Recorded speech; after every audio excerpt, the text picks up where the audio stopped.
Before going to the detailed discussion of thyroid hormone, let's discuss something about the thyroid gland.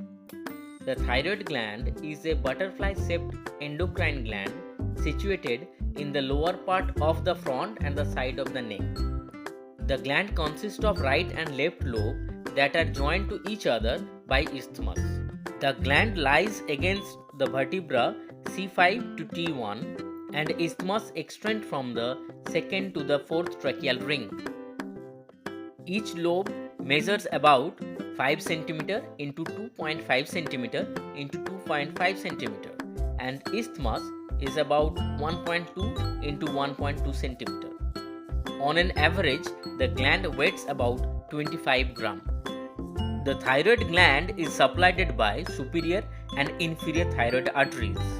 The superior thyroid artery is the first anterior branch of external carotid artery, and the inferior thyroid artery is the branch of thyrocervical trunk which arises from the subclavian artery. The thyroid gland is drained by superior, middle and the inferior thyroid veins. They form a plexus in front of the trachea and drain into the left brachiocephalic vein. The thyroid gland secretes two major hormones, thyroxine or T4 and triiodothyronine or T3. About 93% of metabolically active hormones secreted by thyroid gland is thyroxine and 7% is triiodothyronine. However, almost all of the thyroxine is eventually converted to triiodothyronine in the tissues, so both are functionally important. Thyroid gland also secretes calcitonin, a hormone involved in the calcium metabolism. The thyroid gland is composed of large number of closed follicles that are lined with cuboidal epithelial cells. The secretions from these cells accumulate within the follicles and this secretory substance is called colloid. The major constituent of colloid is large glycoprotein that is called the thyroglobulin, which contains the thyroid hormones. So the layer of the cells towards the follicle is called the apical layer and opposite layer or outer layer is called the basal layer. For the formation of thyroid hormone, two important substances are required. One is iodine and other is thyroglobulin. The thyroglobulin is synthesized within the thyrocyte or the thyroid cells, and iodine is taken up by the cells from circulation, which we get from the diet. Iodide ingested orally are absorbed from the gastrointestinal tract into the circulation in the same manner as the chloride. Normally, most of the iodides are rapidly excreted by the kidneys, about the 80%, and the 20% from the circulation is taken up by the cells of the thyroid gland and used for synthesis of thyroid hormones. As the iodide are negative charge molecule, they are not directly taken up by the thyroid cells. For the accumulation of the iodide into the thyroid cells, against its electrical and the concentration gradient, one pump is required that is called the iodide pump or the sodium-iodide symporter that is normally present at the basolateral membrane of the thyroid cells. The energy for transporting iodide against a concentration gradient comes from the ATPase pump, which pumps sodium out of the cell, thereby establishing a low intracellular sodium concentration and a gradient for facilitate diffusion of the sodium into the cells.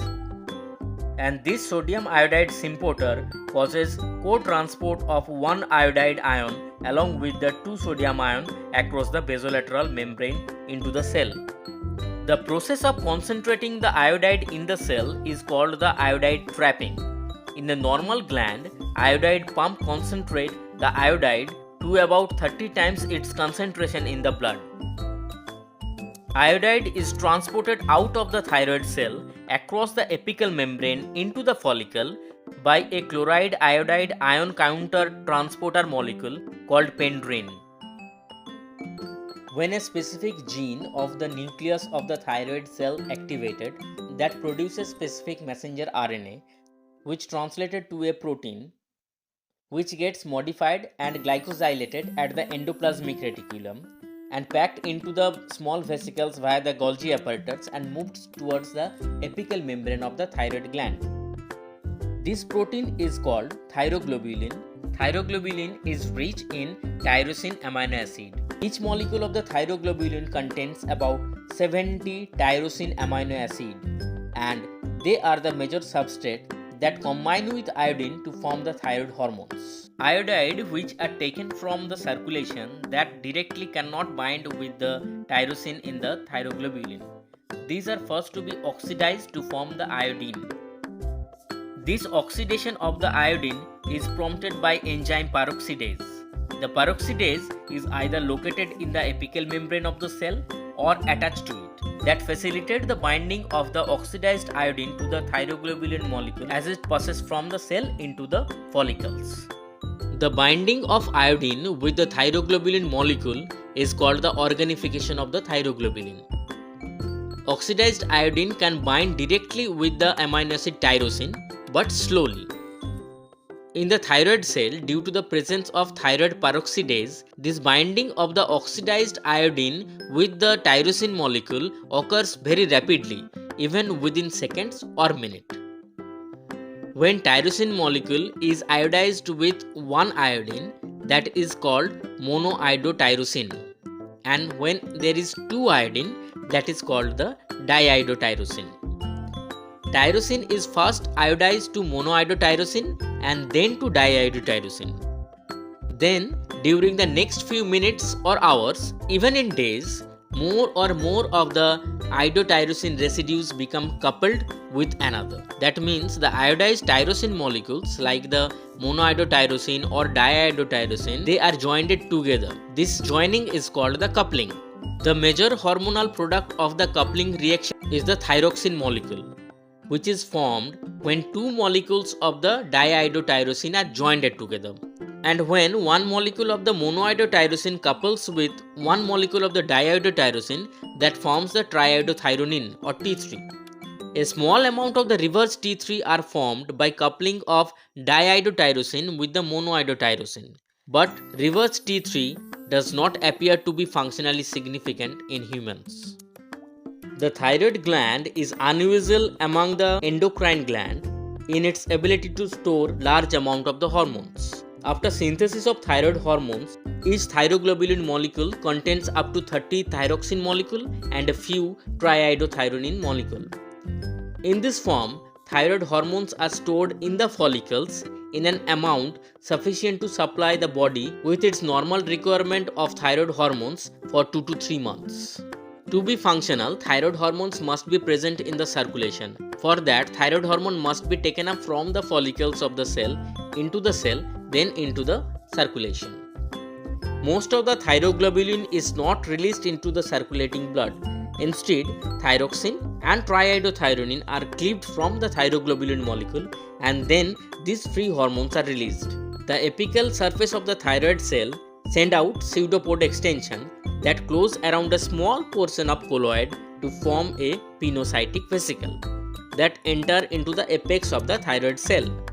Then, lysosomes in the cell cytoplasm immediately fuse with these vesicles to form digestive vesicle containing digestive enzymes from the lysosome that mix with the colloid. Multiple proteases among the enzymes digest the thyroglobulin molecule and release thyroxine and triiodothyronine in free form, which then diffuses through the base of the thyroid cell into the surrounding capillaries. Thus, thyroid hormones are released into the blood. About 3/4 of the iodinated tyrosine in the thyroglobulin never become thyroid hormones, but remain monoiodotyrosine and diiodotyrosine. During the digestion of the thyroglobulin molecule to cause the release of the thyroxine and the triiodothyronine, these iodinated tyrosine are also freed from the thyroglobulin molecule. However, they are not secreted into the blood. Instead, their iodine is cleaved from them by a deiodinase enzyme that makes virtually all this iodine available again for recycling within the gland for forming additional thyroid hormones. After entering into the blood, More than 99% of the thyroxine and triiodothyronine combine immediately with the several of the plasma proteins. These are mainly thyroxine binding globulin and much less to thyroxine binding prealbumin and albumin. Due to the high affinity of the plasma binding proteins for the thyroid hormones, particularly thyroxine, they are released from the tissue cells very slowly.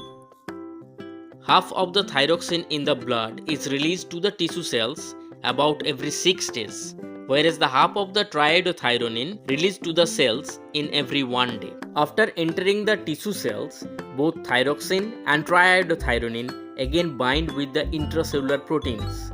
Thyroxine binds more strongly than the triiodothyronine, therefore they are again stored within the target cell and used slowly over a period of days or weeks.